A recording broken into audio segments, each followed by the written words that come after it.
Hi guys! Tonight for dinner we are making a Paleo Zuppa Toscana soup. I haven't had the Zuppa Toscana at Olive Garden, but I hear it's a hit.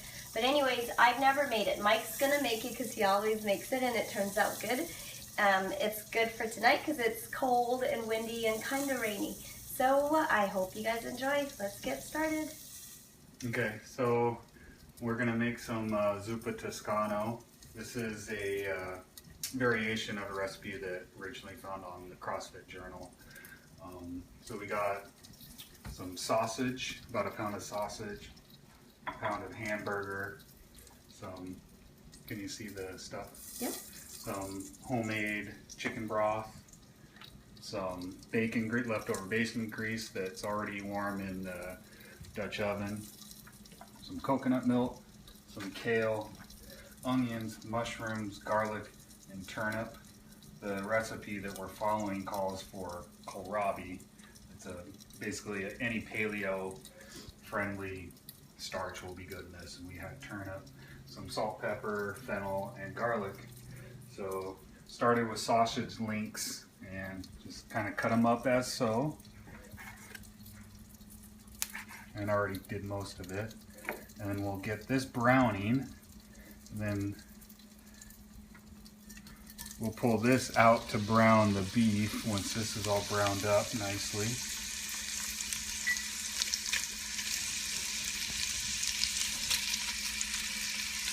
And just kind of let that get all nice and brown. Okay, so the sausage has been browning and it's ready to come out. It's nice and browned and cooked up. So we're going to pull this out so that we can do our beef next.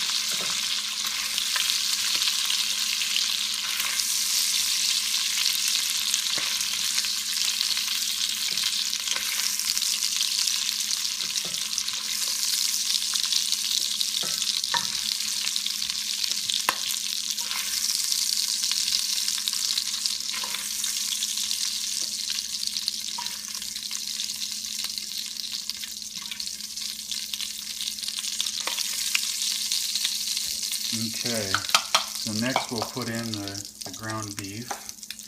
About a pound of grass-fed ground beef here.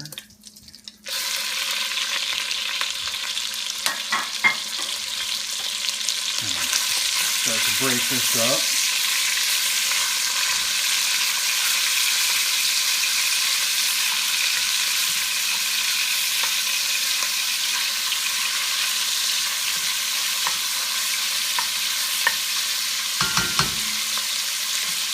Add some seasoning.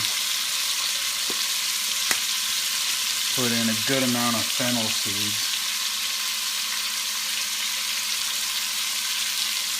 And maybe a little more.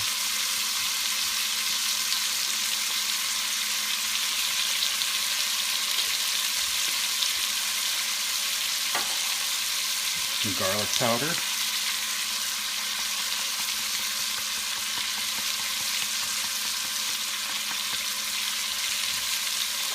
No measuring. Some salt.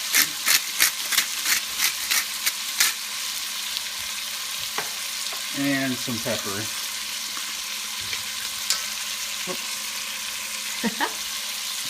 Going a little too fast here. And if you want to give it a little kick, you could put some red pepper flakes in too, but we're going to hold off on that today.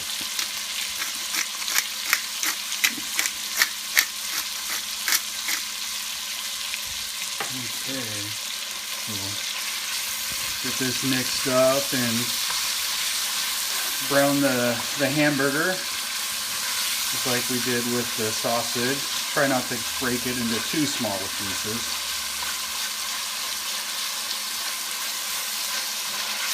Okay, we'll let that brown and we'll be back in a few minutes.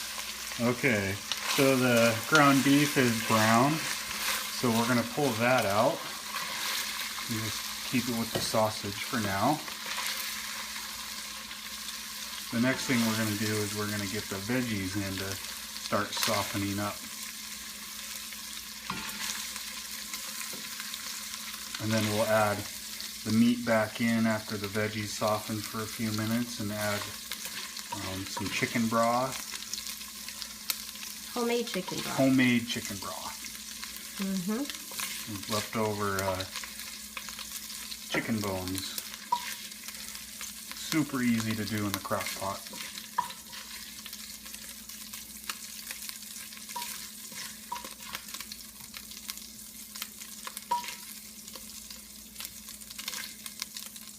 Okay, that's good enough. So we've got some onion, about 1 onion sliced up.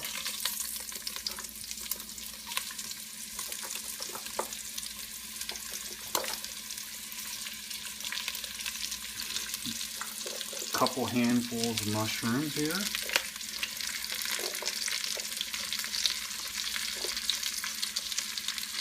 A bunch of garlic. Gotta have garlic. And then we got like, this was probably like 2 medium-sized turnips. And turnips work really well in here, I think. In place of potatoes. I like them. Yeah. So we'll just kind of mix this all up.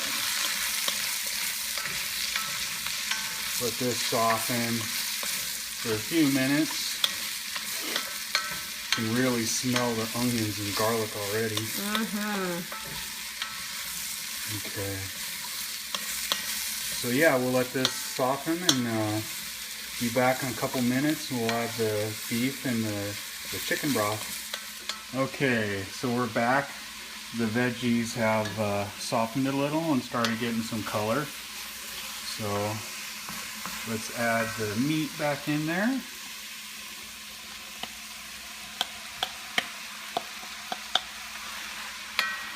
Stir that a little.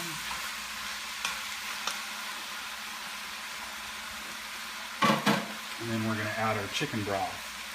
And we got 2, I'm not, probably pints maybe? I don't know. Here, the recipe calls for I think 4 quarts, but our chicken broth is pretty concentrated, so I'm just going to use two of these jars and then fill it the rest of the way with water.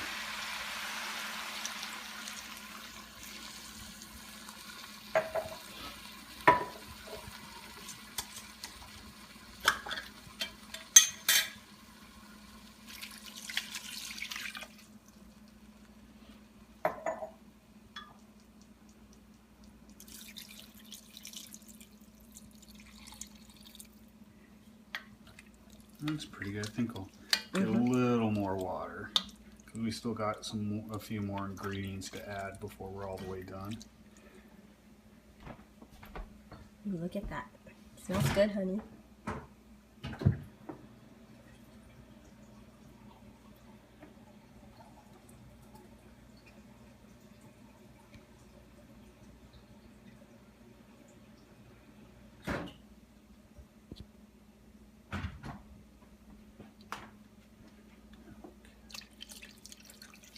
There, that looks better. Okay, so we're going to bring this up to a boil and then drop it down to a simmer and let it simmer until the turnips get soft. And then we'll be ready to put the finishing touches on. Okay, so we've had it simmering for a little bit now, and the turnips are fork tender. So next, we're going to add some kale.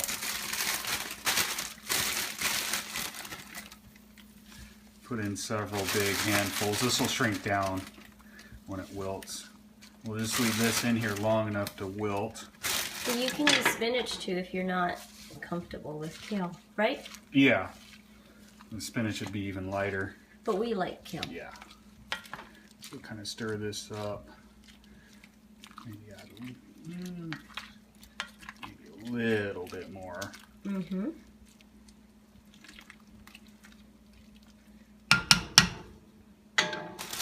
more.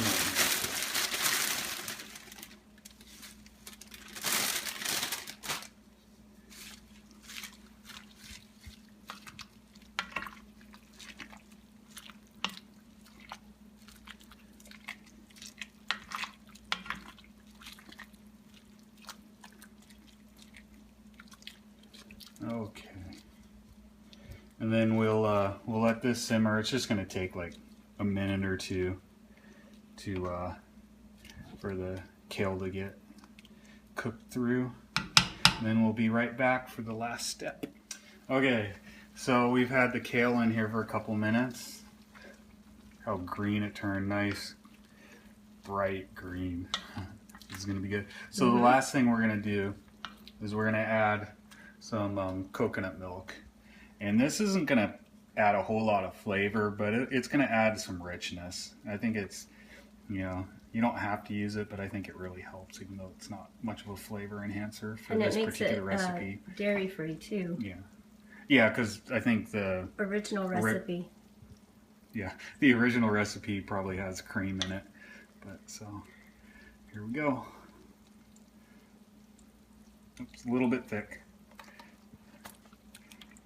This particular coconut milk that we found doesn't have any stabilizers in it. It's just coconut and water are the only two ingredients. So sometimes it'll get a little thick.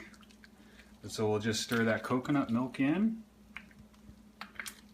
It adds a little bit of richness and a little bit of creaminess. And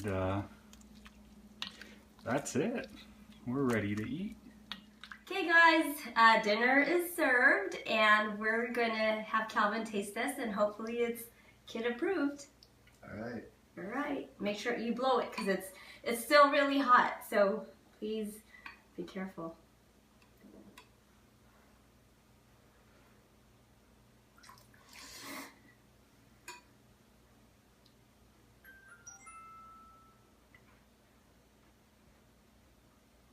What do you think? I rate it 10 out of 10. 10 out of 10, guys. You hear that? So, easy meal. We hope you like it. And, as always, if you like our video, we would so love a thumbs up. We'll see you guys later. Have a good night. Bye.